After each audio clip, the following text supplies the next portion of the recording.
পত্র বাতিল হয়। জুন 6 এই শহীদ মিনার থেকেই যৌক্তিক কোটা সংস্কার আন্দোলন শুরু হয়। আগস্ট 3 এই শহীদ মিনার থেকেই শত শত ভাইয়ের রক্তের উপরে, লাশের উপরে দাঁড়িয়ে এক দফা ঘোষণা হয়। আগস্ট 5 এই আগস্ট 5 বাংলাদেশের ছাত্র জনতার ঐক্যবদ্ধ লড়াইয়ে খুনি হাসিনা দেশ থেকে পালিয়ে যায়। ওই জুন 5 থেকে আগস্ট 5 যে লড়াই, সে লড়াই কি শেষ হয়ে গিয়েছে? আমাদের সংগ্রাম কি শেষ? আমাদের সামনে এখনো খুনিরা, খুনিদের দোসররা এখন উন্মুক্ত ভাবে চলাফেরা করে। যারা আমাদের ভাইদের হত্যা করেছে, ওই ছাত্রলীগ, যুবলীগ, আওয়ামী লীগের সন্ত্রাসীরা, তারা এখনো বিভিন্ন দিক থেকে আমাদেরকে দেখে আর মুচকি হাসে। এই খুনিদের বিচার হতে হবে কিনা? আবার যারা আহত যোদ্ধা রয়েছে, শহীদ পরিবার রয়েছে, তাদের এই খুনের বিচার হতে হবে কিনা? আমরা অবিলম্বে অন্তর্বর্তীকালীন সরকারকে একটি আহ্বান জানাতে চাই। আমরা যদি আমাদের এই শহীদ ভাইদের রক্তের বিচার না করতে পারি, আমরা কখনো নিজেদেরকে মাফ করতে পারবো না।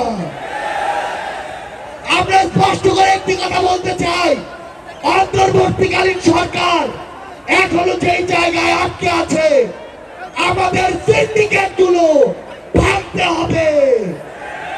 এখনো কেন আমরা শুনবো এক হাত থেকে আরেক হাতে সিন্ডিকেট দিয়েছে?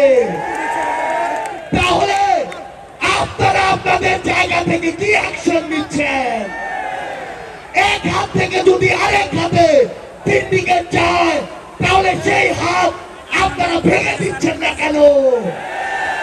আমরা অন্তর্বর্তীকালীন সরকারকে আরেকটি স্পষ্ট আহ্বান জানাতে চাই। সেটি হচ্ছে, আমাদের এই বাংলাদেশ সকল দেশের সাথে বন্ধুত্বপূর্ণ পররাষ্ট্র নীতিতে যাবে, কিন্তু সেই বন্ধুত্বপূর্ণ পররাষ্ট্র নীতির সুযোগে কেউ যদি মাথায় উঠে বসে, আমরা তাকে মাথা থেকে মাটিতে ফেলে দিতে বিন্দু মাত্র দ্বিধা করব না। আমরা স্পষ্ট করে একটি কথা বলতে চাই, যে খুনিরা এই দেশের বাইরে, এই দেশের মানুষের ঘামে হাজার হাজার কোটি টাকা পাচার করেছে, সেই টাকা ফিরিয়ে আনতে হবে। আমরা স্পষ্ট করে বলতে চাই, ওই গোপালগঞ্জে যে খুনির দোসররা এখনো ঘাপটি মেরে আছে, তাদেরকে আইনের আওতায় বিচার করতে হবে। গোপালগঞ্জে এখনো কিভাবে আমাদের এই অভ্যুত্থানের যোদ্ধাদের উপরে হামলা হয়, আমরা প্রশাসনকে, পুলিশকে স্পষ্ট ভাবে বলতে চাই, পুরো বাংলাদেশে আমাদের এই যোদ্ধাদের, ফ্যাসিস্ট বিরোধী আন্দোলনকারীদের নিরাপত্তা যদি না দিতে পারেন, তাহলে ওই চেয়ারে কোন আইন শৃঙ্খলা রক্ষাকারী বাহিনীর বসে থাকার কোন অধিকার নেই। আমরা স্পষ্ট করে শুধু একটি কথাই বলতে চাই, আমরা এই অন্তর্বর্তীকালীন সরকারের কাছে আমরা এই গণহত্যার বিচার চাই। আমরা সিন্ডিকেট থেকে আমাদের মানুষের মুক্তি চাই। আমরা পাচারকৃত অর্থ ফেরত চাই। আমরা দ্রব্যমূল্য নিয়ন্ত্রণ করে মানুষের স্বস্তি চাই। আমরা আহত যোদ্ধাদের সুচিকিৎসা চাই।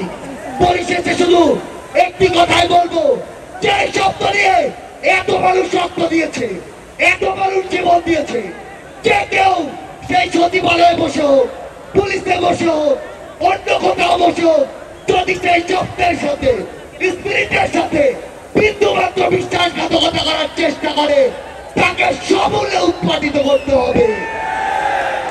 আমাদের আবারও দেখা হবে সংগ্রামের লড়াইয়ে অথবা রাজপথের বিজয়ে। ইনকিলাব জিন্দাবাদ।